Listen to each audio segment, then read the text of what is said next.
Alrighty, what's up everybody? Peter Gilmore here for video number 2 on this late Tuesday night, May the 17th, 2022, or if you're now watching from somewhere else, it is May the 18th, 2022. Thank you all for watching right here on the Peter fucking Gilmore channel, youtube.com/Peter Gilmore. Thank you all for watching. Make sure you like the video, hit the subscribe button down below, which is in my pants, down below in the description box, on this channel, all my other channels as well. And as always, friend me on Facebook, follow me on Twitter and Instagram, share the video all over the internet, and tap and slap that bell, and treat it like it's your bitch, and turn on all notifications so you never ever miss a thing. And if you do, well, fuck you. That's pretty much all I gotta say about that. So, like the video, leave a comment, you can do a video reply if you wish, you can do whatever you want. Subscribe to my channels, all down below, including this one. And follow me on social media, Facebook, Twitter, and Instagram. And don't forget to share the video all over the internet. And tap that bell and turn on all notifications, so you stay up to date. You don't miss a thing, so you don't have to go back and watch 55 videos just to catch up to date. But it is what it is. And if not, well, fuck you. Alright, everybody. On this late Tuesday night, May the 17th, 2022, like I said, if you're watching from somewhere else, it's May the 18th, 2022. Check out my rant, well, it's not really a rant. Check out my latest video on my rant channel, my PG Rants channel. Link is down below. Will be down below in the description box after I finish editing this up. So give it about another, or whenever I finish this video, it'll be the link will be there. Or you just click the link to my PG Rants channel. You click on the latest video, and there you go. But I will put the link in later for people who will probably be watching this video later. And that's pretty much all I gotta say about that. Alright, ladies and gentlemen, I hope you had a good evening, had a nice meal and everything, and watched some NXT or watch whatever you were watching tonight. Hope you're doing well. As you can see, I'm not my jovial self. Just didn't really have a great day. I had a good morning, but the afternoon and going into the evening and up to now, I just really been not having a good day. So I'm trying to get over it and just do this video. And if the members of the prophecy decide to come in, if they do it or not, maybe it'll cheer me up. If not, then I'm just gonna probably edit this up, maybe stay up for a little bit, have some ice cream, and then probably go to bed after that, because I gotta work tomorrow because I have a job. So gotta make the money, and that's it. Try to get through the week, without any more problems in my life that I already have. I have too many. It's give me more agita than I already have. So that's all I gotta say about that. We're back. But ladies and gentlemen, on this late Tuesday night, it is time for your late night NXT review for May the 17th, 2022, from Nickelodeon Studios at the Capitol Wrestling Center in Orlando, Florida. And that's it. Alright, so NXT tonight, I watched some of the replay. Well, I didn't watch the entire. I watched the end of the last 45 minutes to an hour of the show. It was all right, and then now I'm watching the beginning stuff, and everything. So I caught up a little bit, but overall, from what I've seen, it was kind of a show. At least it wasn't Rampage with that 340,000 views. And Rampage, once again, this week at 5:30, not 7. I thought it was at 7, but somebody told me in the Demon Diva Issa's chat it was 5:30 this week. So So yeah, another week of early Rampage, and then goes right into SmackDown. But also, Friday night, you got Game 2 of the Rangers and Carolina series if you want to watch it on ESPN, or what I'm going to do is probably listen to it on the radio. Or if I can find a stream that has it.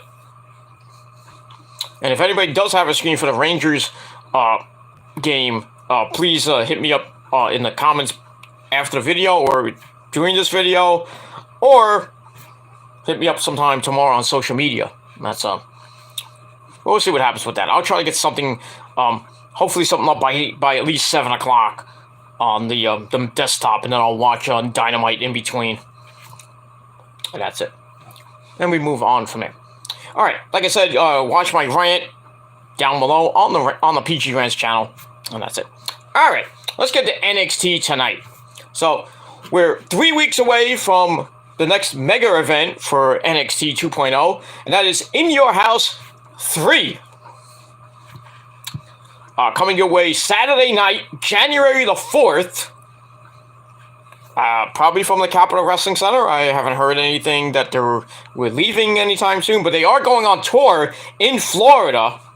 That's good. Going to do some house shows type things. That's cool to, get the talent, kind of used to going back on the road here and there.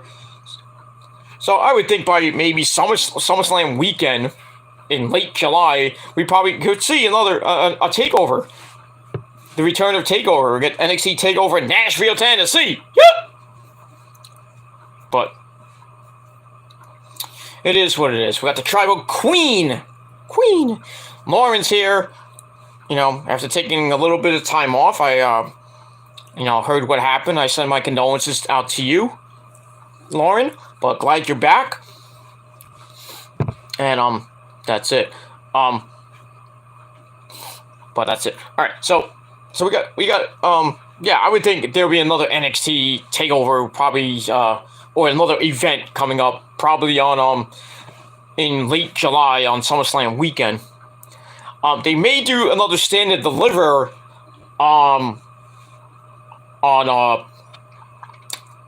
Clash of the Castle weekend. That's gonna be September the 3rd, and then they could probably do what they did for WrestleMania. They have Stand and Deliver like at 12 o'clock in the morning.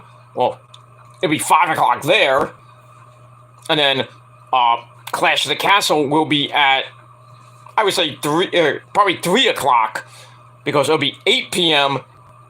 live in Cardiff, Wales. I think it's a 5-hour difference.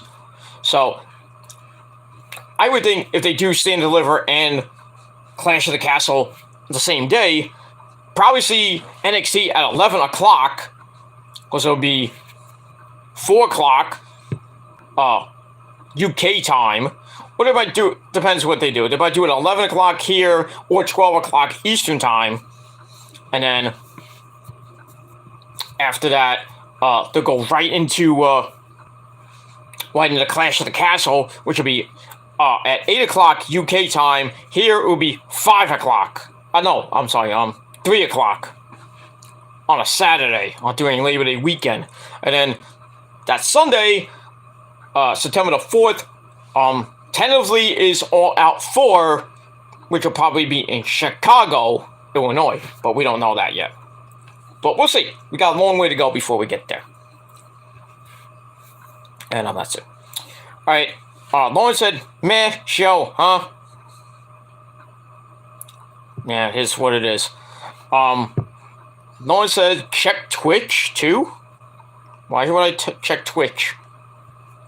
I don't really go on Twitch much.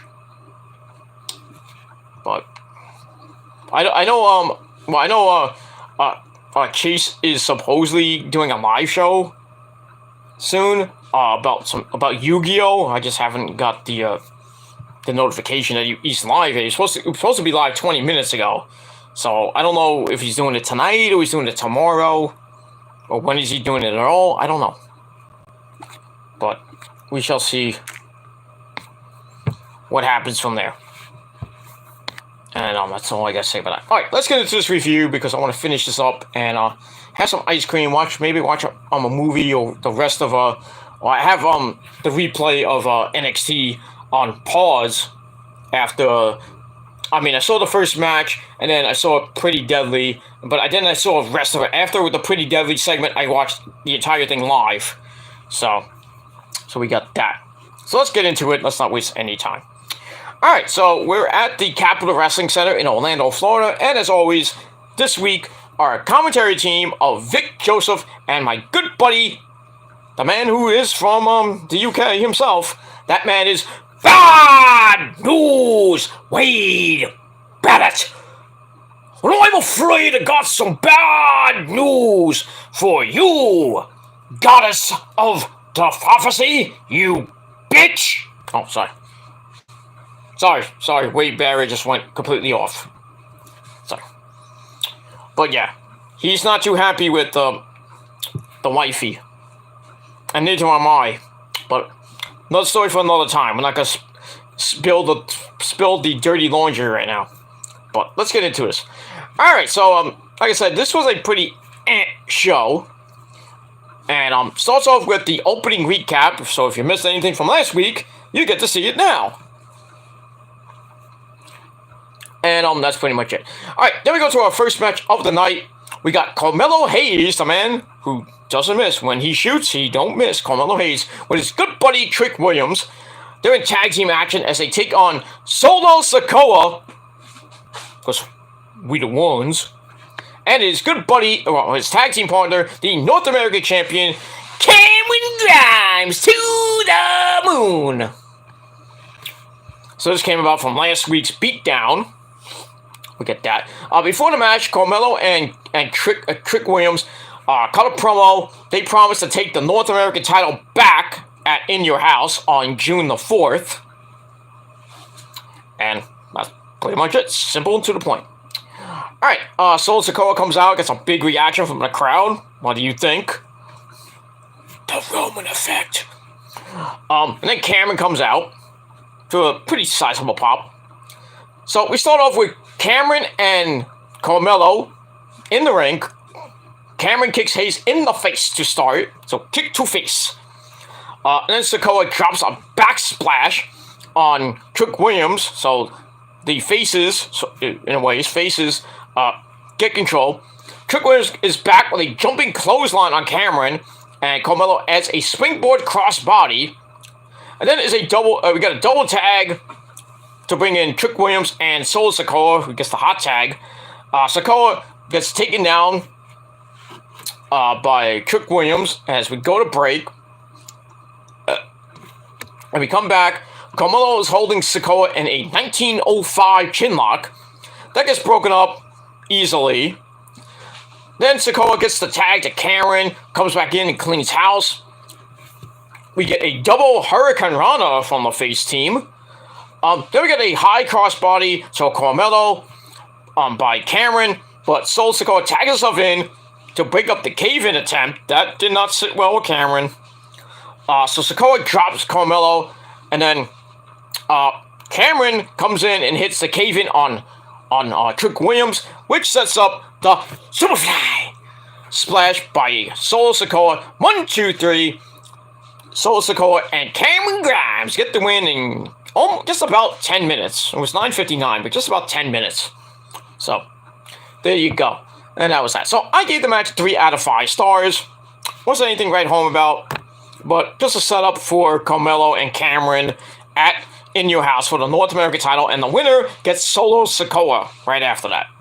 No, I don't know if the same night, but it's probably be the NXT after that. So it'll probably be the June 7th episode of NXT, where we'll probably see Cameron Grimes or Carmelo Hayes take on Solo Sikoa for the NXT North American Championship. We'll see what happens with that. I personally got Cameron to retain, but I think he'll finally lose the belt to Solo Sikoa. I think you'll finally get the belt probably right after In Your House. But we'll see. And that's it. After match, Solo grabs the North American title. He hands it to Cameron, but with a little bit of a stare. He's like, "Please, sir, we'll have some more." No, he didn't say that. Impressive. That's pretty much it. And that's it. So we'll see what happens next week on the program. Alright, then we go to the back with the lovely Mackenzie Mitchell. And her guests are the NXT Tag Team Champions, the Yes Boys! Pretty Deadly. Ooh. One of my favorite tag teams in NXT right now. Not of all time, but in NXT right now. It's Elton Prince and Wilson. The other guy, I forgot his first name. Is Wilson and Elton Prince. I don't know why they named him Elton Prince. Not even his real name. So anyway, they come in, and Mackenzie's asking about the Creed brothers, who they're going to be facing for the tag team belts at In Your House. And basically, Prince and Wilson are like, we don't really care. We're scared. They're like, oh, we're scared of them, the Creed brothers. We're so scared. And they're like, sure, we're scared. You think we're scared, Mackenzie? We're going to kick their ass. They got so many problems, blah, blah, blah, blah, blah, blah, blah, which they do. So we'll see what happens with all that at In Your House 3 in a couple of weeks. I personally think Pretty Deadly are going to retain, but eventually they will lose, but I don't know to who. Probably nobody, hopefully, but we'll see. Alright, so I gave that 3 out of 5 stars. Alright, then we got an interesting video. Oh, for the Ranger game on Twitch.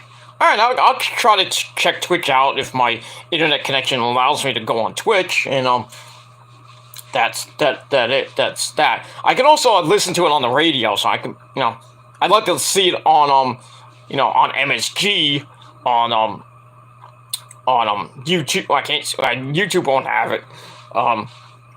So I'll try Twitch, but if not, then I'll see what I can do. I just don't understand why it's on ESPN. Especially the weekend games. Why do you have it on ESPN where you can have it on NBC or ABC in the New York area? But everything has to be on ESPN. Well, fuck ESPN. And fuck Dish for not having... they do have ESPN and have to get the sports package. I don't have... I'm not going to upgrade and waste, pay $125 a month just to have the sports package with the current package I have. I'm already paying $50-something for the package plus fees. I'm basically paying like $80-something for the entire rest of this year. I think it's gonna go up probably in November or January. So by next start of next year, I probably will be paying. I would probably be paying close to $100 for the rich man's dish. Unless I go down a package. But if I go down a package, I lose the USA Network. So it's going to be kind of a sacrifice of what I want to do. Do I want to pay $100 or I go down to a much cheaper price? But we'll worry about that when we get there by January. And that's it. And we'll move on. Alright, like I said, right after that. Alright, then we get an interesting video on Thea Hale. I have no idea who the fuck this is, but she trains at the Performance Center, and she's been decent enough on Level Up, so she's kind of one of those performance center chicks. I don't watch NXT Level Up, so I could care less. But but I did see her. She looks okay. Looks like she's like 15, but. So yeah, so she'd probably be making her debut in the big leagues for NXT, but you can see her on NXT Level Up. That's why it's there. That's the performance enhancement show, really, or the enhancement talent show, what I call it. I don't watch it, obviously, but so yeah, they're gonna start, putting those people on the main show pretty damn soon, and then release them. It's like, hey, you got a shot at TV. Here you go. Here's your 5 seconds of fame. You're out of here in 90 days. Thanks to John Laurinaitis. Big Johnny. He's not so big now because Sasha basically ripped him a new asshole. Her and Naomi. But I digress. Speaking of Sasha and Naomi, I did get some breaking news from the Prince. Now take this with a grain of salt. I'm not going to go through everything. He told me a lot of breaking news. Some of it I can't get into regarding his cousin, but I can't get into that because of privacy. But I will say this about Sasha and Naomi. They have basically walked out of WWE. And there is a big possibility that they could be the Joker or appear at Double or Nothing 4 in Vegas. So, and Taya Valkyrie and John Morrison may be in AEW pretty damn soon. Maybe this week, tomorrow night on Dynamite, or at Double or Nothing. So big things are going to be happening in AEW land, so you got to stay tuned for the next, as of tomorrow, the next 11 days, for the next week and a half. You got to check out Rampage, check out Dynamite this week, and especially next week, because they're live in Vegas for Rampage and Dynamite, and then the pay-per-view, which is next Sunday on pay-per-view. There's going to be a huge lot of surprises at Double or Nothing. It could be some surprises this week and next week on Dynamite and Rampage. But, like I said, take what I say with a grain of salt. It's only rumors. But if you're just tuning in, Sasha and Naomi have walked out of WWE and possibly appearing on Dynamite this week, or maybe next week, or at Double or Nothing. And Taya Valkyrie and John Morrison possibly could be the Jokers as well. And if not, then they will probably be appearing at Double or Nothing. But take that with a grain of salt. So don't come at me and say, you clickbaited! I'm like, no, I didn't. I said, possible rumor. And that's it. So that's probably all I gotta say about that. So, we're gonna see Thea Hale. Like I said, she looks like she hasn't graduated high school yet, but so she's probably like 17, maybe 18. So, yeah, she'll probably be on NXT in about a year or so, but we'll see what happens with that. Alright, so I gave that 2 out of 5 stars. I personally didn't care about it. And we move on. Alright, after that, we go back to the women's breakout tournament. We finish off the first round matches. So we get the first one of the night. We got Lash Legend and Tatum Paxley, the one that wants to join Diamond Mine and be with Ivy Nile. And Ivy's like, no, you gotta prove yourself. Blah, blah, blah, blah, blah, blah, blah, blah, blah, blah. Alright, so this match wasn't anything to write home about. It starts off with Lash powering Tatum into the corner to start, but gets caught in a head scissors. Lash escapes with a nip-up, and Tatum tries for an electric chair, can't get it, and she tries not once, twice, 3 times in this match, and still could not get it. Maybe you should try something else. But it is what it is. Tatum's leg is messed up, so Lash wraps it around the bottom rope. Ow! And then she locks in the stretch muffler, but Paxley pulls herself up, manages a 1905 roll-up for a near fall. Tries this the second time for the electric chair. It doesn't work, so she grabs a suplex onto her knee, so kind of a Ushigoroshi, if you will. But she hurts her knee again, because she tried the electric chair. It ain't gonna work. Then she hits a kind of nice standing spinning moonsault for a near fall. Goes for the electric chair for the third and final time. Still didn't get it. That was her downfall. Lash gets out of it, and she hits a pump kick. 1, 2, 3. Lash Legend goes on to the semifinals, where she will face Roxanne Perez or Kiana James, I should say. And we'll see what happens with that. And we move on. Alright, so I gave that 2.5 out of 5 stars. And that's all I gotta say about that. On the other side of the bracket, you got Nikita Lyons. Who's she taking on? Taking on Fallon Henley in the semis, which I think is going to be next week. Yeah, it is next week. Because, actually, I think it's next. Well, next week might be that semi, and then the week after that, which is the June 1st show, the go home show, we'll probably see the other semifinal between Lash Legend and whoever wins between Roxy and Kiana James. So there you go. And the final, I think the finals will be at In Your House. So there you go. And the winner gets a title shot of their choosing, kind of like what the men did. And we'll move on. Lauren says, or Fox Sports. I don't think they're on Fox Sports. They're not going to be on Channel 5, sadly.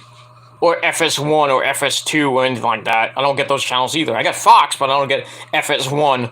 Because I have, I don't have those channels in my package, so.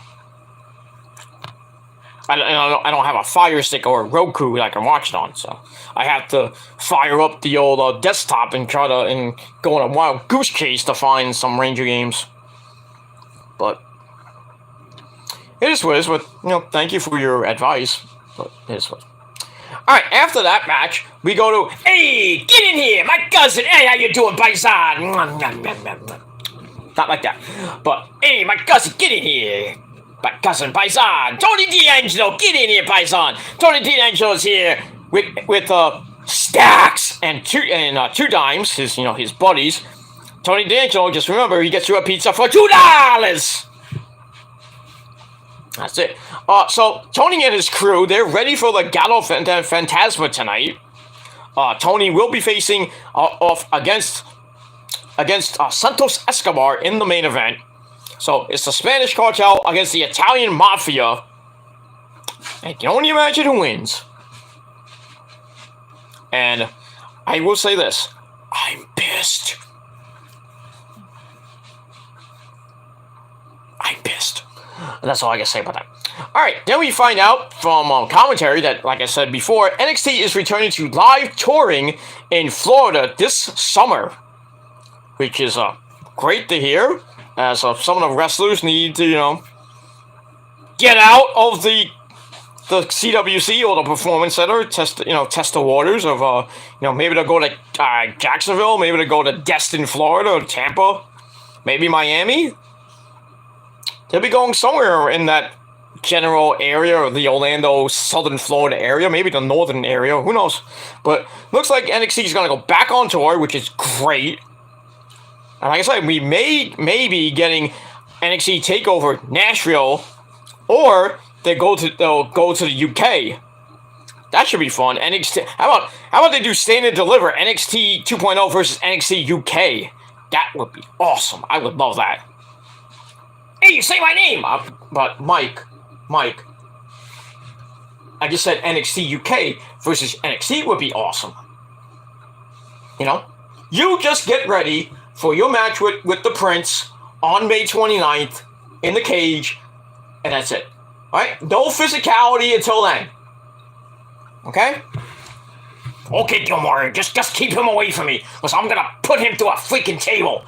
Because I'm awesome. Okay, Mike. Okay, just be easy. By the way, Mike, but before you go, your name was actually mentioned on Wrestling Inc.'s show, NXT review earlier with Glenn Rubenstein, Alfred, and the lovely Puerto Rican princess herself, Issa. Now, you know Issa, right? Yeah, that chick is hot, Gilmore. I seen your girl. She's, Issa is 100 times better than her. I think you should get with her, Gilmore.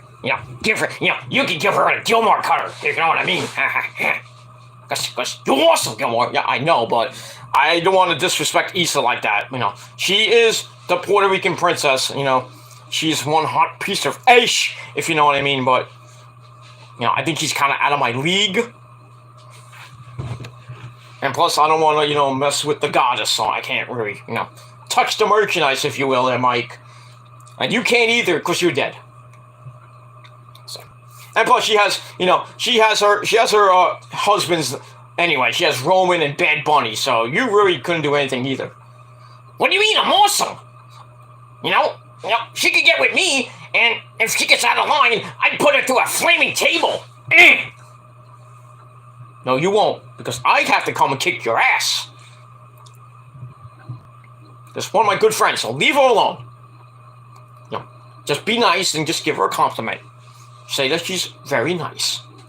Okay, Issa, you're very nice, but just remember, I'm awesome. Okay, get out of here now. Go hang out with Matilda the Hun. All right, get out of here. Go back to the gym. Hang out with Abdullah the Butcher and Brody Lee, and just have fun in the gym. Okay? I'll talk to you later.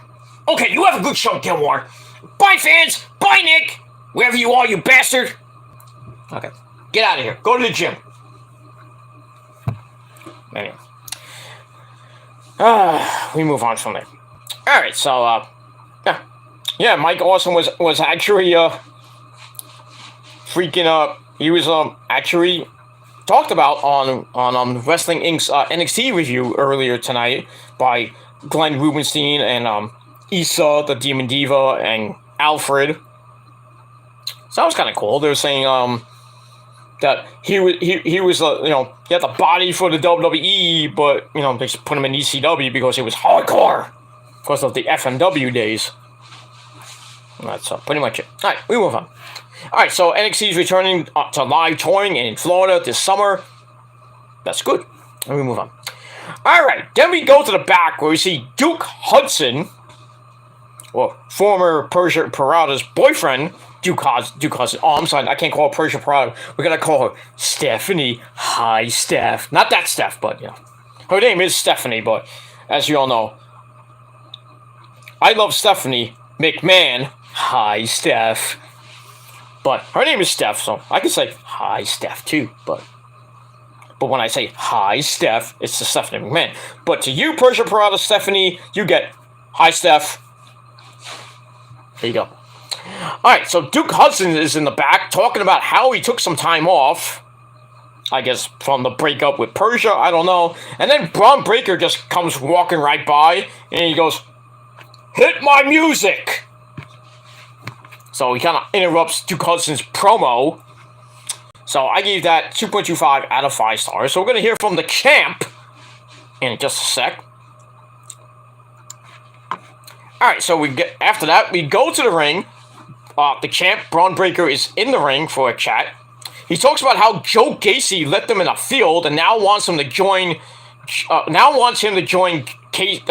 Gacy wants him to join his cause. And then Braun's like, "Well, you can kiss my rosy red ass, Mahoney." No, he basically said, "Yeah, kiss my ass."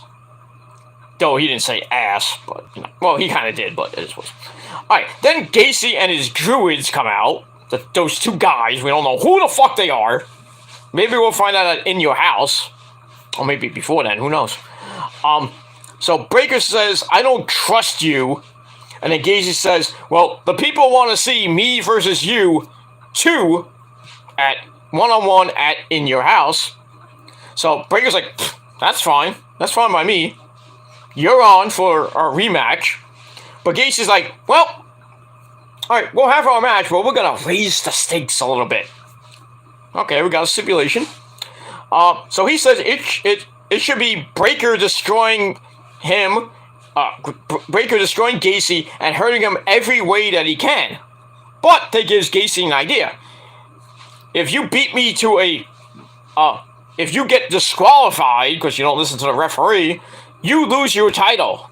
So kind of a WCW type thing, almost. I got that. We got that. Braun says, "Well, you got yourself a deal." So it looks like we got Braun Breaker versus Gacy 2, and if Braun gets disqualified, Gacy gets the belt. So we'll see what happens. So this feud continues on, and if it does go longer than after this match, I can probably guarantee you they're gonna go to the fight pit. If they still kind of have it. They haven't used it in a while, but I can imagine they're going. Probably the next thing might be the cage or the fight pit. I'm thinking cage, probably. I think the third and final match will be in a cage. Not that it's gonna help Braun's case, but it is what it is. So we'll see what happens with that. Alright, all that segment, I gave 3 out of 5 stars, and we move on. Alright, then we go to the back with the former Mrs. Dexter Lumis, Indy Hartwell, and basically she's tired of feeling sorry for herself. So she says, I'm going to face the NXT Women's Champion, the lovely Mandy Rose. Non-title, of course. So that's going to happen next week. And there you go. So Indy's trying to, get herself, her professional career back in order, because her love life is very non-existent. In Indy, if you need some vitamins, you know who to call. I don't give them out for free, though. But, if you ever need, somebody to console you, a Netflix and chill type night. You need some vitamin D there, Indy? I'm only a phone call away. But I digress. We'll move on. So we'll see what happens with her and Mandy Rose next week. Not that I don't think she's going to win, but it is what it is. Alright, after that, we get a promo from Wesley, Desmond Xavier, the other half of the now defunct MSK, because now Nash Carter is gone. Zachary Wentz. He did go on and talked about that picture he took when it was giving the Nazi symbol. I'm like, nobody cares what you think, dude. You're out of here. You're blacklisted from the wrestling community, so fuck you. And, you could say fuck Kimberly, too, because she, I think this whole thing was a publicity stunt. That's just me. I think she purposely got Zachary Wentz fired. Purposely. For the so-called domestic abuse, but then we saw the picture of him as doing the Nazi salute, and WWE's like, no, you're fired. That's it. So Wesley, who's getting the punishment treatment, he says Zion Quinn isn't medically cleared, but when he is, Wesley says that he's waiting for him. And then Nathan Frazier comes in, Ben Carter comes in, and he challenges Wesley to a match later on. Wesley says there is a lot of pent-up aggression, I guess, in him, so he doesn't want to hurt Nathan Frazier, and the match is assumed to be made, and that's going to happen later. So I gave that 2.5 out of 5 stars, and that's it. And we move on. Alright, then we go back to the ring with our next match, a tag team match, a rematch from about a week or so ago, or 2 ago. We got the Creed brothers, Julius and Brutus. They take on War Machine, otherwise known as the Viking Raiders, Ivar and Eric. We see Roddy and the newest member of Diamond Mine, Damon Kemp, out with the Creeds. Not that it needed to be. Match was alright, pretty damn good. Starts out with the Creeds starting fast and furious, knocking down the Viking Raiders, send them to the outside early on, and then everything settles down back in the ring as Eric running Julius down, and we get some clubbering time. It's clubbering time! So Julius is getting beat down for a while, but he fights back up, gets the hot tag to his brother Brutus, who comes in to clean house, including a drop kick to knock Ivar off the top rope. Brutus then comes back up. Brutus then hits a top rope cannonball to the floor and landed hard on his feet. Ow! That had to hurt. As we go to break, we come back. Brutus gets a near fall on Eric, takes him in the corner to keep up the pace and keep up the beating. Eventually, Eric breaks that up, dives over to Ivar to make the hot tag, and then he cleans house. And then everything breaks down, and we get a spine buster on Eric for a near fall. Brutus is then sent outside, and then back to Ivar, who sets up a middle rope world's strongest slam for a near fall, as Brutus made the save. And then a German suplex by Julius drops Eric. Julius then runs the top, only to have a superplex attempt get broken up. Ivar then misses the top rope splash, which allows Brutus to grab an Oklahoma roll. By God, an Oklahoma roll! It's tasty with barbecue sauce. By God! Anyway, an Oklahoma roll for near falls. Eric makes the save. And then they slug it out in the middle of the ring. Damon Kemp gets on the apron, which allows Roddy to offer some interference. But Julius is like, no, no, no! You ain't gonna do that to us again. And then the Viking Raiders pick up Julius and they double powerbomb him. 1, 2, 3. They get the win back from about a week or so ago.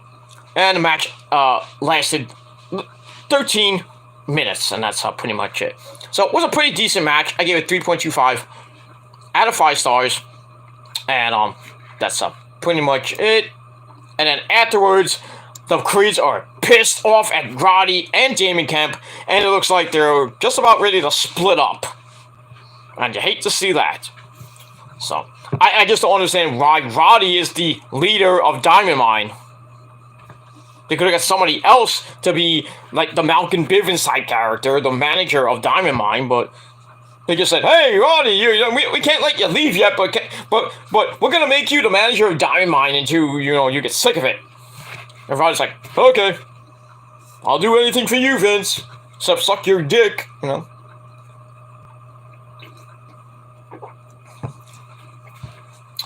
But it is what it is. So we'll see what happens with the Creeds going into next week and then going into their tag team title match with Pretty Deadly, the Yes Boys.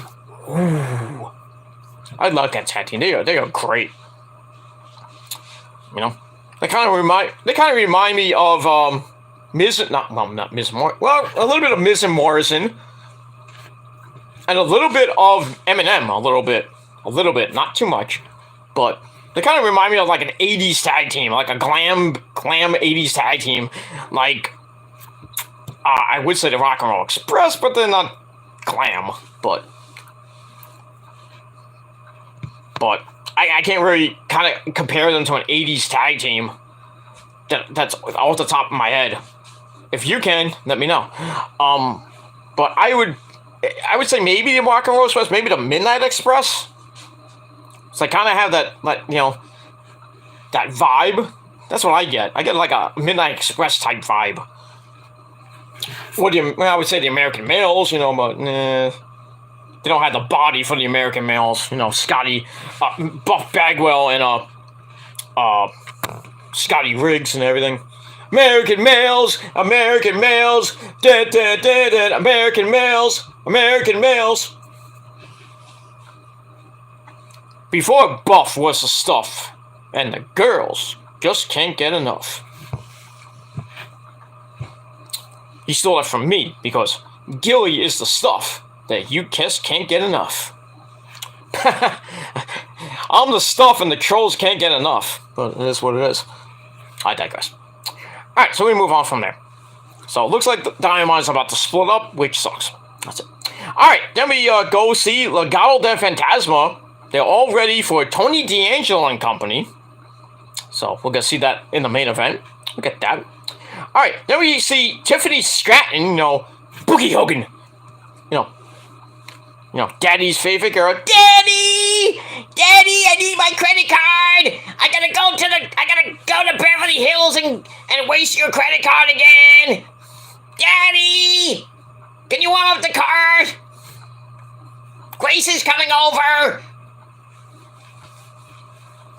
I need the house to myself so I can suck his cock. Daddy. Okay. Anyway, so speaking of Tiffany Stratton and Grayson Waller, Tiffany gives Grayson a pep talk. Pep talk. Here's your pep talk. Grayson, come here. Ooh, that's so good. That's full of shit on the body. There's some banging out there with, Tiffany and Grayson. That they have some good chemistry together. They're probably banging in the back, That's how these men and women get together, They don't know each other. They see each other in the back every once in a while. You don't think they're going to get together. And then next thing you know, Creative's like, hey, we're going to put you guys together. Next thing you know, they're fucking in the back. behind closed doors, secretly off air. Then next thing you know, you hear in like certain backstage from like Meltzer and companies like, hey, Grayson Waller and Tiffany Stratton were kind of doing some PDA at a mall or something. Well, they were spotted coming out of a hotel. Whatever. Pep talk my ass there, Tiffany. But you can pep talk me anytime you like. But you can't have my credit card. No. Dewey, give me your credit card. I gotta go to get shopping. I gotta go get some bras and thongs and anything. Give me your credit card. Or I'm gonna tell my dad. Bitch, shut up. I ain't giving you shit, you gold-digging bitch. Yeah, he called me a bitch. Well, fuck you and fuck your dad, too. Give him a Gilmore cutter, and then I'll give you some vitamin D. Daddy, he won't leave me alone, but he gives me good dick. Oh, I'm a maniac. I'm a maniac tonight. I'm sorry. I apologize. Now Tiffany Stratton is probably going to block me on Twitter and Instagram. I seriously don't care. So we get that. So Grayson Waller's going to take on Andre Chase in a minute. But before that, we go outside the Performance Center into the parking lot, where we see Bron Breakker come out, and then the cameraman ask him, like, hey, you ready for Joe Gacy? And Braun's about to, like, answer the question, and then Duke Hudson comes in. Since Braun interrupted his promo, Duke's like, well, I interrupted your promo. He's like, well, there's only one way to settle this. Let's have a match. So, next week on the program, we got Bron Breakker and Duke Hudson one-on-one. And we'll see if Joe Gacy's around. But we'll see what happens with that. So I gave that 3 out of 5 stars, and we move on from there.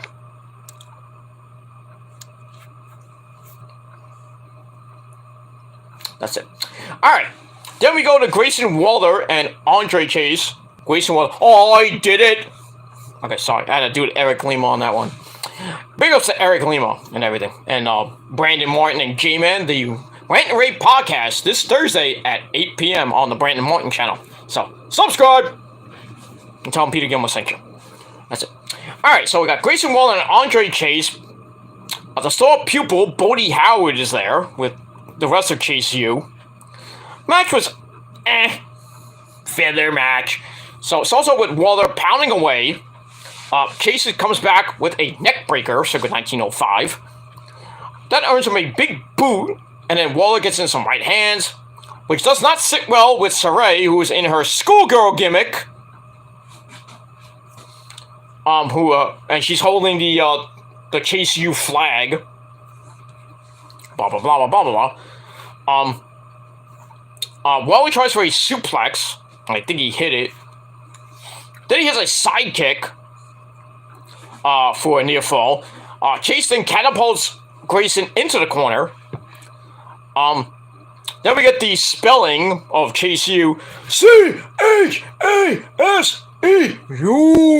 Or something like that. I don't know how it goes. I think it's ridiculous, but it is what it is. So that sets up a backdrop by Chase. Waller lands on Bodie Hayward by accident. Oops. And that distraction led Grayson to hit the rolling stunner. 1, 2, 3.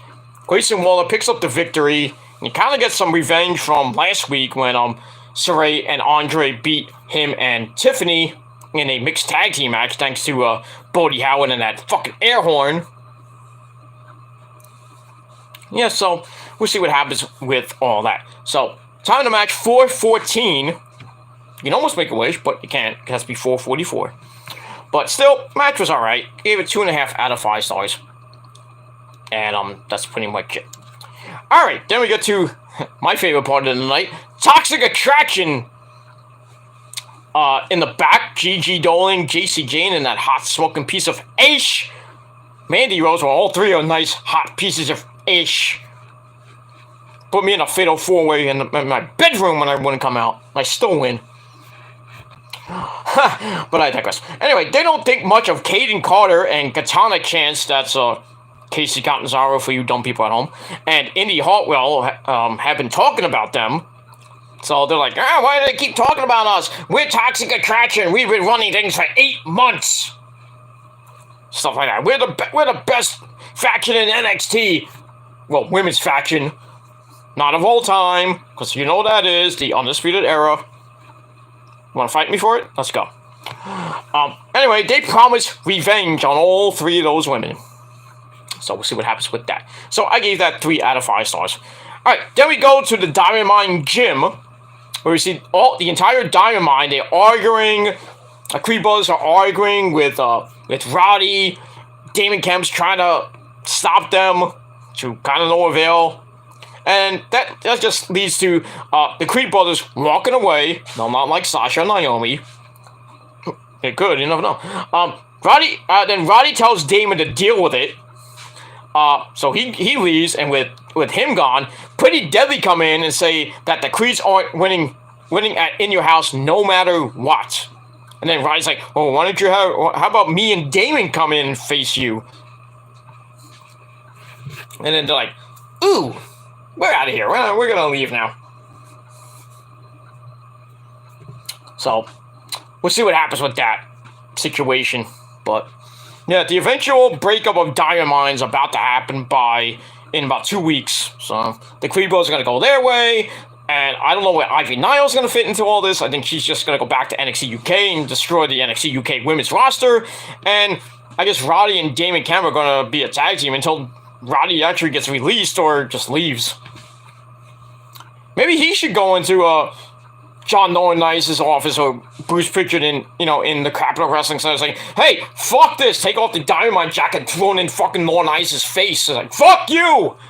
I'm out of here. I'm going to meet my friends. And we can see Roddy at Double or Nothing to help out Adam Cole, baby!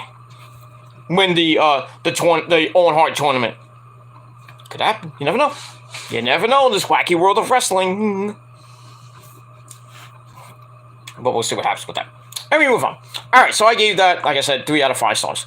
Alright, then we go back to the ring for our final match in the first round of the Women's Breakout Tournament. We have Roxy, or Roxanne Perez, taking on Kiana James, or as I like to call her, Tracy Brooks 2.0.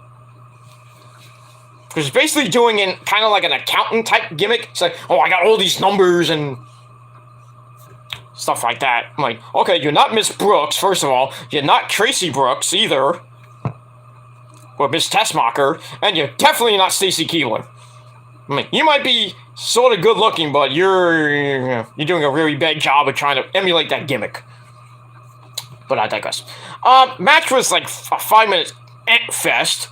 Kiana took Roxy down to start, goes after the arm, but Roxy grabs some arm drags. Then a backbreaker puts Roxy in trouble. But she reverses a Boston Crab into a roll-up for a near fall. Then another spinning backbreaker by Kiana drops Roxy again, but this time she can't really get any momentum going for her. But Roxy finally manages a head scissors for a little bit of a breather, then a Russian leg sweep for a near fall. Kiana then hits a side slam, goes for a charge in the corner and missed, which allows Roxy to hit up rocks, which I think is that code red that somebody stole from Zelina Vega. So Roxy gets the win, 1, 2, 3. She moves on to the semifinals where she will take on Lash Legend. And on the other side, we got, like I said, Nikita Lyons and Fallon Henley. So the winner of that will go to the finals. If they do freaking Nikita Lyons Lash Legend 4, I am going to be pissed. I don't want to see Lash Legend and Nikita Lyons in the finals. I'd rather see Nikita Lyons and Roxy. So you play out that David Goliath type finals, and you think, you have that, oh, Roxy's like Rey Mysterio, she's facing the bigger Nikita Lyons, the big giant killer, Can Roxy beat the giant killer and beat Nikita Lyons? No. I still think Nikita Lyons is going to win the tournament and go on to face Mandy Rose and beat the shit out of her and become the new NXT Women's Champion. So Toxic Attraction's little hold on NXT is probably going to be gone probably by July or by end of July, probably by the next big show, or maybe if they do a big show on NXT TV, they have that match, and I think Nikita Lyons will be champion, and then Toxic Attraction will probably just will fade away and classify themselves as obsolete. But they'll still be the hottest thing on NXT. Next to Nikita Lyons from that fucking ass. Good lord. Man, if I had Nikita Lyons, I'd probably be suffocating. Good lord, her legs would probably suffocate my dick, if you know what I mean. Holy shit. God forbid she tries to do 69 on me. Oy. With that girth in my face, good lord, I'll be seeing the black hole. Would it be worth it?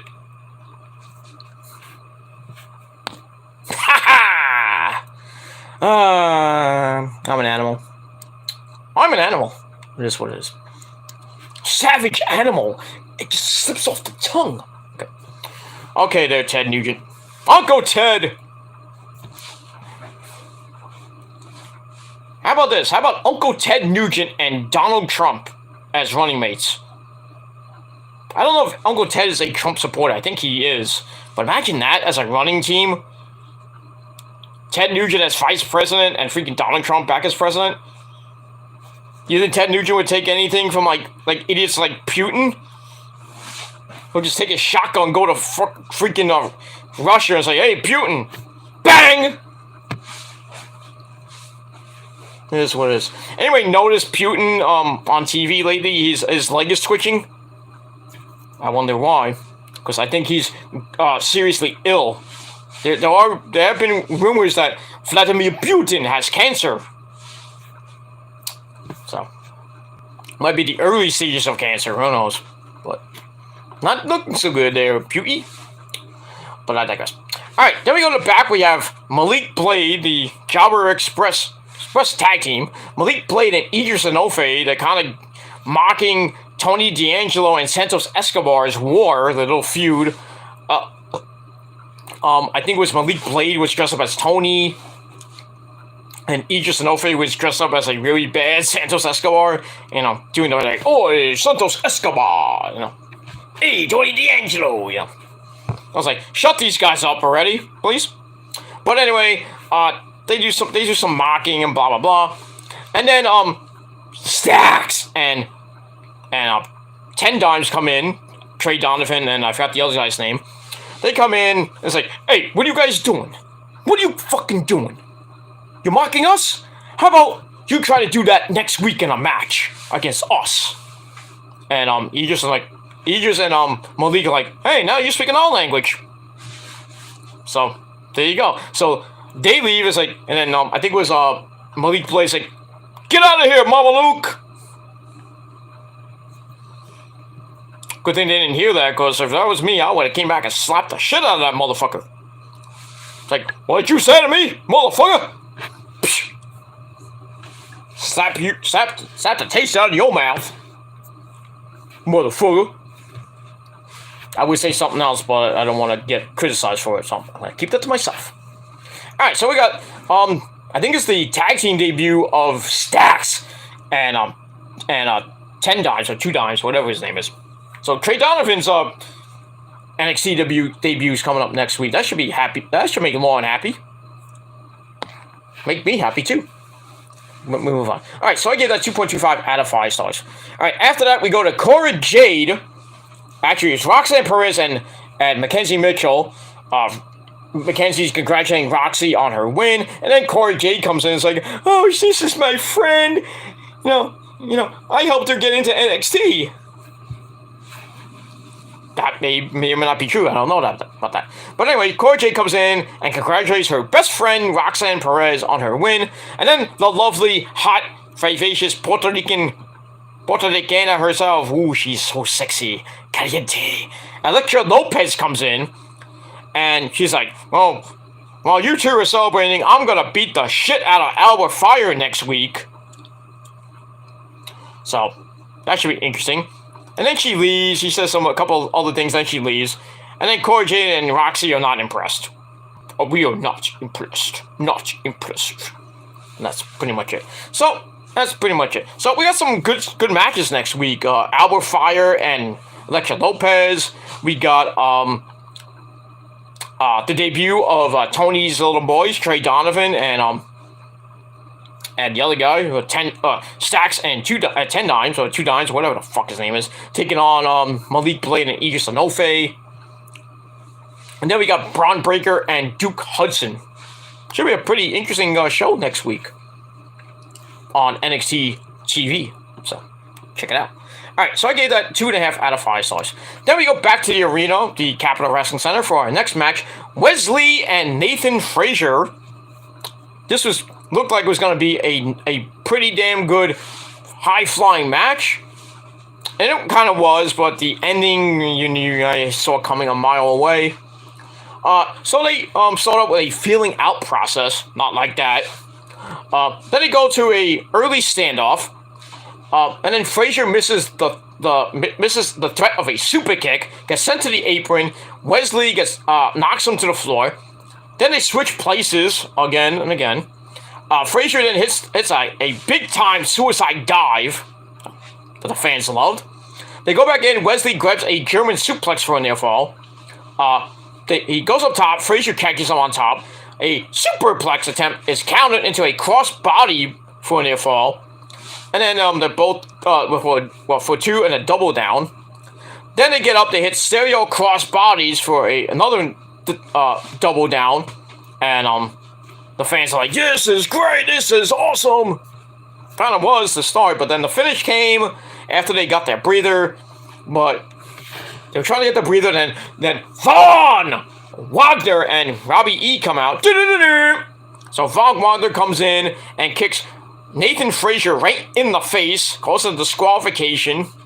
So that was it. And the match I still gave 2.5 out of 5 stars. I would have gave it 3, maybe 3.25, because it was so good without that fucking interference by that douche. And that's pretty much it. So that's, like I said, that's that. Afterwards, Von Wagner continues the beat down, beating up Wesley as well. Then he picks him up and launches him over the top rope, and Wesley hits the announce table and goes, "Bloop!" I was like, "God damn!" And Wade Barrett's like, "My word!" I'm like, okay, you're not going Lord Alfred Hayes, okay? My word! You know, that's a legend. That's a guy who should be in the Hall of Fame. Lord Alfred Hayes. If he's not in the Hall of Fame, he should be. Next to Mean Gene, because he was a damn good interviewer and a pretty damn funny commentator.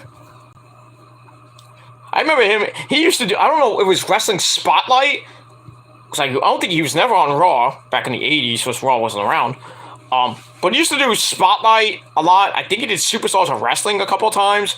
I don't remember him. I think he was been on Satellite's Main Event a few times. Oh, he is in the Hall of Fame. Okay. Shut me up, Lauren. Thank you. But yeah, the legend, Lord Alfred Hayes, is in that wrestling ring in the sky with Mean Gene Okerlund. And that's it. And the Fink too. Don't forget the Fink. But I don't even know if Mike McGurk's still alive. I think she is. I have to look that up. I think Mike McGurk is still alive. The original first ring announcer / interviewer back in the 80s. Oh, you thought I was gonna say Lillian Garcia? Wrong. Lillian Garcia was not the first WWE female ring announcer. That was Mike McGurk. See? I know wrestling. I know everything from the late 70s into the 80s into the 90s up to now. I know a lot of things. I don't know many things. My mind is kind of screwy, but but you knew that already. I might be 45. My mind's kind of going. Or it's already gone. I don't know. But I know a lot about the professional wrestling business. And I am trained. So, you get the ring, I'll just give you a Gilmore cutter again and again and again and again, and call it a day. That's it. but that's never gonna happen. But I digress. All right, so we'll see what happens with Von Wagner and Wesley and Nathan Frazier after that. But we do get an aftermath segment after that. After Wesley gets sent on the announcer table and everything. So then we go to the back and to I guess the that area where everybody eats. Probably catering. Looks like we go to catering. Wesley and Nathan Frazier run into Sangha, who now speaks perfect English now. Oh, I didn't mean no disrespect. Okay. He says, "Oh, fellas, you did very well for men of your size," and that kind of ticks off Wesley. Kind of takes it personally, and Frazier's like kind of calming him down. I was like, I don't think he meant it. And then Wesley's like, well, where I come from, we take that as an insult. So Nathan Frazier's like, well, you go handle your business. I'm gonna get out of here. So Sangha kind of stands up and he says, I don't want to get involved in all this. And then Wesley's like, well, I'm gonna settle this. I'm gonna have a match next week. I'm like, dude, you have a death wish? Pretty much. This is just like the burial of Desmond Xavier. Or Wesley, the burial of MSK right now. That's all we're seeing. Has Wesley ever won a match in a while? No. But I think he's just gonna get the punishment for what what his best buddy Zachary Wentz got. And I would not be surprised if Desmond just he's like, I can't stand this anymore, and he wants his release, or he gets his release. He either gets released or he asks for it, and they give it to him anyway. And then we'll probably see Desmond Xavier back in Impact, hanging out with Trey Miguel. We formed the Rascals. But will Zachary Wentz be there? I hope not. He should be blacklisted from all professional wrestling, but that's just me. We move on from there. Mike McGurk is 64. Wow. Probably looks the same, or maybe a little bit older. She had those nice suits and those nice 80s type ring announcing jackets that look perfect. But she was in WWE for a while, a few years, not a long time. Because after like WrestleMania 1, I think WrestleMania 2, she was gone.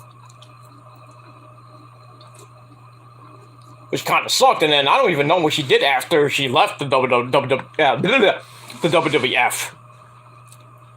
I don't even know what she's doing now. Probably staying at home watching wrestling and wishing, I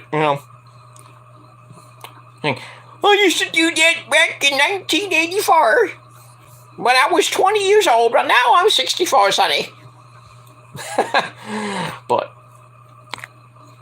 it is what it is. That's it. All right, so next week we got Sangha and Wesley going at it. Well, I could care less. And we move on from there. All right, after that, we get a little bit of a rundown for next week. If you didn't know, Braun Breaker versus Duke Hudson, Sangha versus Wesley. It's Indy Hartwell and Mandy Rose. And much more next week on NXT 2.0. And we move on from there. Alright, then we go to your main event. The Spanish Cartel versus the Italian Mafia. Live and in color on your television screen. We had Santos Escobar representing Legado del Fantasma, and he came out in the El Fantasma mask, which I thought was nice. And then Tony D'Angelo comes out with he comes out by himself, and Santos comes out by himself, because we see them telling their group, this specific group, say, don't come out, we're going to do this ourselves. But, that ain't going to last. But anyway, match itself was okay. I thought it would have been way better. We might see this again at In Your House, maybe with a stipulation, but we'll see. Anyway, starts out with a feeling out process. Not like that. Tony then runs Santos over and starts stomping on him. Santos then fights back, goes for a dive, gets cut off, which allows Tony to do some more mob stereotypes, like, hey, this Gavon, he's a Mama Luke, He's a Molaka, I can think of so many Italian curses right now. I'm gonna feed him my Parmesan, you know. But anyway, we go to an early break. Come back. Santos hits a kick to face to put Tony on the floor, which sets up a humongous, very nice suicide dive by El Fantasmo himself, Santos Escobar. Then a dropkick takes Tony down, and then another puts him on the apron as well. Tony grabs a belly-to-belly in the corner. And then they both go up top. Santos snaps off a super hurricanrana. I thought he was going for Spanish Fly for a second, because in the position that he was, he looked like he was going for it. But here's a super Karana. The fans are chanting, and we couldn't really hear anything for a minute. And then the Legado del Fantasma comes out to offer distraction, and then Tony's crew comes out. Trey Donovan and company. They come out to start a big humongous brawl, which distracts the referee, and then Escobar uses that distraction and knocks Tony out, which I think he hit him with brass knucks, because I don't think he hit him with a straight right hand. But Tony goes down like a ton of bricks, and then the referee gets control, and then he sees Santos pin Tony. 1, 2, 3. Fuck! Santos Escobar gets the keep win. In about 12 minutes, 42 seconds to end the show. Match I gave 3 out of 5 stars. And that's pretty much it. So I was not happy with that finish, but I think Tony will eventually win this feud. Probably get a rematch, another rematch. So it'll be he'll get his rematch in your house, in probably some type of maybe a stipulation match, like a Italian-Spanish guerrilla warfare match or something like that. I don't know. But we'll see what happens with that.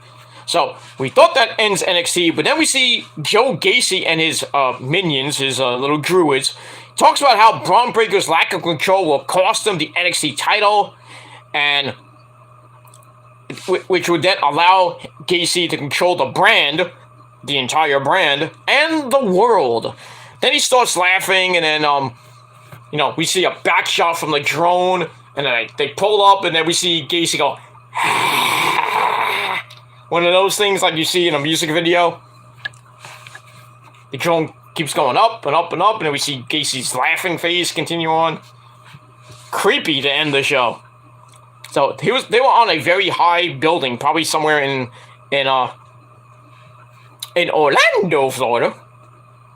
And we move on from there. So that officially ends NXT. And I gave that segment 3.5 out of 5 stars. Officially, I gave NXT 6.5 out of 10 stars. I thought it was a pretty not bad show for what it's worth, and we'll see what happens with the ratings. The Raw rating came out, and I don't think it was that great, but actually I think it was actually a little bit. I have to. Oh no, I can't do it now. I'll give it out tomorrow. I'll probably put it in on Twitter tomorrow, or maybe later. Well, maybe I'll probably put it up later tonight or tomorrow. It's 1:24 in the morning, and I'm gonna probably edit this up and have some ice cream and go to bed. And that's pretty much it. And you should too. That's it. So that's it for NXT. Thank you all for watching. Thank you to Lauren for coming in, my tribal queen, and anybody else who watched. Well, thank you for the previews, assholes. And that's all I gotta say about that. Lauren had some final comments. Lauren says Mike McGurk left wrestling in 2020. So I guess she was maybe doing some indie work, I assume. I mean, I didn't follow Mike McGurk's career after she left the WWF, so. But, now she's retired at 64. She kind of probably retired at 61 or 62. So, she had a pretty interesting 80s career. There you go. But she still was in the wrestling business. And that's pretty much it for Mike McGurk's career. And I believe Mike McGurk's in the Hall of Fame. If not, she should be. But like I said, I don't know the early members of the original Hall of Fame back in the day. besides Andre, of course. It was the first one. Then they put in classic Freddie Blassie. They put in Gorilla Monsoon, Bobby Heenan. You know, most of the stars from the 80s. You know, Roddy Piper. I think Iron Sheik is in. Definitely. Sheiky Baby Baba! Fuck him in the ass and make him humble. You know, Hogan's there, of course. I think Big John Studd is there. Bob Orton, Paul Orndorff. Most of the 80s wrestlers are in the Hall of Fame. And, most of them. I didn't say all of them, because there's some 80s people that are not even in the Hall of Fame. Like the Killer Bees! Strike Force! Demolition! Just to name a few. Jumping Bomb Angels. Bull Nakano.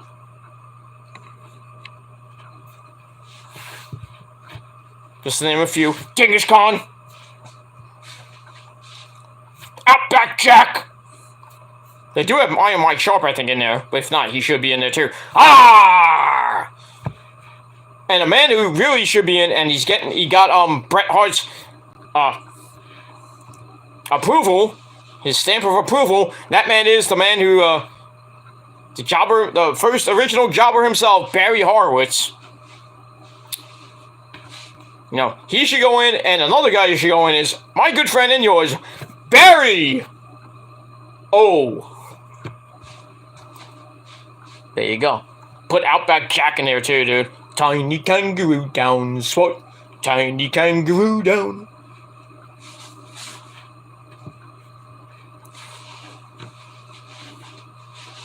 But yeah, I you know, if they want to do tag teams next year, please, for the love of God, put in Tito Santana and Rick Martel. Strike Force. And please let me hear Girls in Cars. Ooh, Girls in Cars. One of my favorite songs on Pile Driver, next to Pile Driver. And Demolition is probably my number 3 song on that album. Number 4 would be Jive So Bro by No Reference Slick. And number 5 would be If You Only Knew What I'm Gonna Do to You. That'd be a tie with Stand Back by Vince McMahon. You can stand back. Stand back or you're fired. Okay, move on from there. But we'll move on. All right, so that's it. Thank you to Lauren for coming in. She says, Gavon. Well, Gabon. That's another Italian curse word. And then she says, yeah, it was the Nux. Obviously. And that's pretty much it. So that's it. Thank you all for watching. 6.5 out of 10 stars for NXT. And that's all I gotta say about that. Check out my little bitty rant down below on my rant channel. And that's pretty much all I gotta say about that. Alright, Lauren with one more. She says, Dusty Rhodes, baby. American Dream, baby. He's in the Hall of Fame. Sapphire should be in the Hall of Fame. I don't think she is, but she should. Sweet Sapphire. He's just a common man. Does it all for the... Something like that. Okay, I'm not going to sing WWF theme songs now. Because we'll go all night. And I don't want to do that. I gotta work in the morning. And that's it. Alright, everybody. Thank you all for watching. I'm Peter Gomez signing off. Thank you to Lauren once again for coming in. And that's basically it. So, thank you all for watching. I'm going to go to bed. I will be back tomorrow night with my AEW review and post Game 1 Rangers. Hopefully a celebration, but we'll see what happens tomorrow night at 7 o'clock on ESPN. So that's going to be right before Dynamite. Also, there is a Met game tomorrow. Don't know if it's going to be played because it's supposed to rain like cats and dogs here tomorrow night into part of Thursday. So that Met game might be canceled to play another doubleheader. Possibly on Thursday. You know, that's a travel day for the Mets. So I don't know if they're going to play a doubleheader. And then, unless they play like a 12 o'clock doubleheader, like a straight doubleheader. And then hopefully they finish around 5, 6 o'clock. And then get right on a plane to Colorado for their weekend series against the Rockies, which should be very interesting in that thin air. Then they go to San Francisco, May 23rd, 24th, and 25th. Then I think they have, let me get get the Bible, not that Bible, but, the sports Bible. Let's see. All right, yeah, they go to San Francisco the 23rd, 24th, 25th. And then they have that Thursday off. That's a travel day. They come home for a very brief 6-game homestand with those Philadelphia Filthies for Memorial Day weekend. Then on Memorial Day, they play a 3-game series against the Washington Nationals.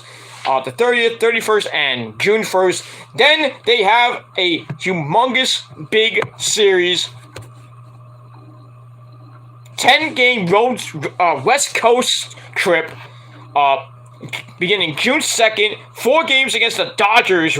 That's really going to test the Mets' mettle right there. The Dodgers are the best team, one of the best teams in the National League, next to the Mets, of course. Then they got 3 in San Diego, June 6th, 7th, and 8th. Then they got the off day. They travel up the coast to Los Angeles or Anaheim to face the Los Angeles Angels of Anaheim. That should be fun. And maybe we'll see Noah Syndergaard in that series. That would be fun.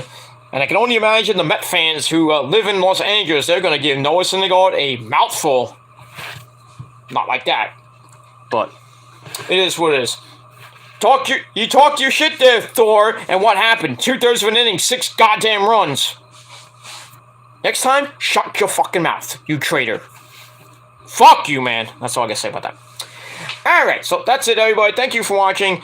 Go Rangers tomorrow night. And we'll see what happens with that. So that's it. I'm Peter Gomez signing off. I bid you adieu. And that's it. I bid you adieu. So rock on and rock hard with your Gogoot. Or your pussy out. Or whatever you got out. But rock on and rock hard. And if you're not down with that, motherfuckers, well, me, Lauren, Prince, Nick, Max Lethal, Alejandro Clasa, everybody else in the prophecy, the realest motherfuckers on this website and in real life. And if you're not down with that, you don't like my friends, you don't like my band, you don't like my group. Well, me and all them in the prophecy, the realest thing since sliced bread. You're not down with that. You're not down with us. Well, fuck you. And we got 3 more words for you. Fuck you, man. And that's it. Because we're done with you motherfuckers right now. We're done. We're moving on. We're moving on up to the east side. Okay, no. We're moving on up. We're moving on to greener pastures. We're going to have a great summer. We're going to get more members during the summer at various, hopefully, on YouTube and various wrestling shows here in the Brooklyn area. Maybe at some concerts. And maybe in August. I don't think, not in July. I was gonna go to Rob Zombie, but I'm kind of maybe thinking about not going there, but because it's in Jersey at the PNC. That's on a Sunday. And that's gonna be kind of a bitch because Sundays, there's the local train, and then I don't know how the New Jersey Transit runs on trains run on Sundays because we're differently during the week. But I have taken Amtrak over the weekend, and they're usually more reliable and they're fast. But I would have to take New Jersey Transit on a weekend, on a Sunday, and I don't know the prices on a Sunday, but so I'm thinking about maybe or may not missing Rob Zombie and Mudvayne, which will suck, but it is what it is. But I am definitely going to Black Label Society with Hatebreed and Anthrax in Brooklyn, New York at the end of August. I am hopefully gonna get finalize my tickets probably after my vacation. And when I get back from Florida and other places I have to go to. So, or I might just order them while in Florida. But we'll see what happens with that. I'm going to try to finalize that. And then when August comes, I would definitely be going to that concert. hopefully maybe I can grab some some new members there. We'll see what happens with that. There might be some events here in the Brooklyn area. With WOW might be coming back to Brooklyn in the summer, maybe August. I don't think it's July, because I think they have a show coming up in June. When is that? June the 11th for Extreme Heat. That's in Staten Island. Then in July they're gonna have another event in Staten Island. So if they do come back to Brooklyn this year, this summer, I would think it'd be sometime in August or maybe September. So yeah. But the Prophecy will be there live. We'll be doing live videos once again. And hopefully, nothing happens to those videos with those fake as fuck privacy complaints. But it is what it is. At least the first one's still up there, climbing to 2,400 hits. The video with our newest member, Shane Fair, the ring announcer for WOW, is still there. It's climbing right now at getting near 100 right now. In a few days. It's been a few days. But, it is what it is. It's not, I know that video wasn't going to get at least 2,400. I'd be shocked. But, yeah, we'll be around the indie wrestling scene here in the New York, Brooklyn area. And, yeah. I don't think I'm going to Outlaw NWA June the 10th. But, you never know. We'll see. But I will be going to WOW when it comes back to Brooklyn. And maybe WrestlePro when it comes back to Brooklyn later this year. I'm hoping I'm going to try my best to maybe get a ticket for Wrestle Grand Slam for Dynamite. But it'll probably be in really high cheap seats if I can get it the day of, or I can try to go on StubHub maybe like a few days after that, or maybe a week after that. Try to get something for cheap, and I really don't want to go by myself, because that's going to be a pain in the butt. But I want to try to get Rosa to go with me, but we'll see what happens with that. With going to Arthur Ashe Stadium, but I don't know if she's going to go, because, I told her, it's like, if we go, we're going to be on that 7 train, She's like, I don't want to go on that train! Alright, then I'll just go by myself. I mean, I have been to a Met game by myself, but that was a long time ago, like 15 years ago. Like 15, 20 years ago, I went by myself to a Met game. Like, what was a good time. Not even 15. I went, what year did I go? I think it was when I graduated. 2007. I went to see the Mets and the Giants when Bonds was playing. And the Mets won in extra innings thanks to Carlos Delgado with a humongous bomb. And thanks to Jose Reyes for fucking up Benitez on the base pass. Not one, but two balks in the same inning. The second one which made him score, I believe. And then after that, Delgado hit the bomb to win the game.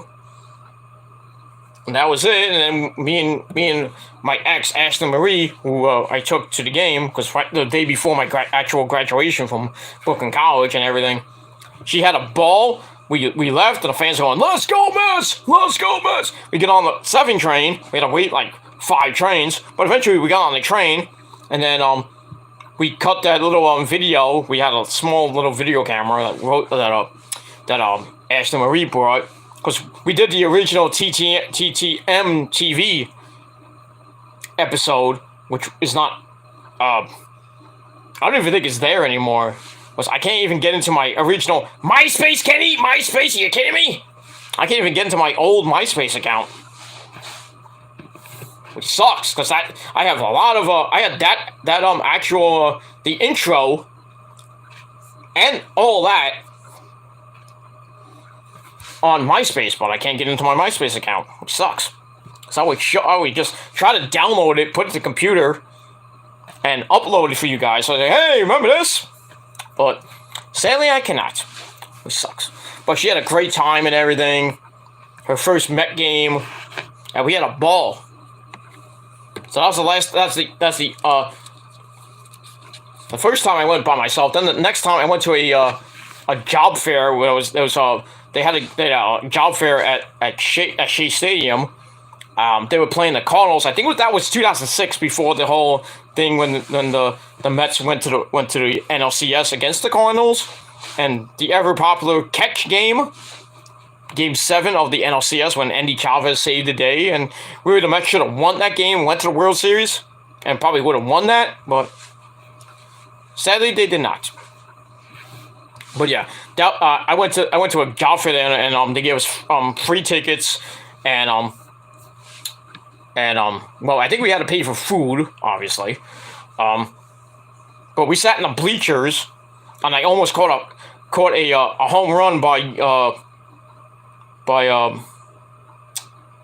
forgot who it was, but he hit it to Endy, and Endy looked like he was about to catch it, and then I don't know if I was on the if you watch that game, I don't know if you could, but you see when he hit the home run, Endy was about to catch it, so I was kind of like gonna go over and put my hands over the rail and everything and over the fence to catch the ball, but then I pulled back because I thought Endy was gonna catch it, and it went over his glove, and I was like, oh fuck, and it went, I could have caught that ball, or it might have been fan interference, and it would have given the guy a double. Then I probably would have been kicked out. For security's like, oh, you can't do that. No. I'm like, I was trying to catch the ball. Give me some slack here. Yeah. But that's not the first time I went to, Shea Stadium or Citi Field by myself. I mean, I haven't been to Arthur Ashe Stadium by myself, or any of the the United Tennis Center by myself, but that'll be my first time going there by myself.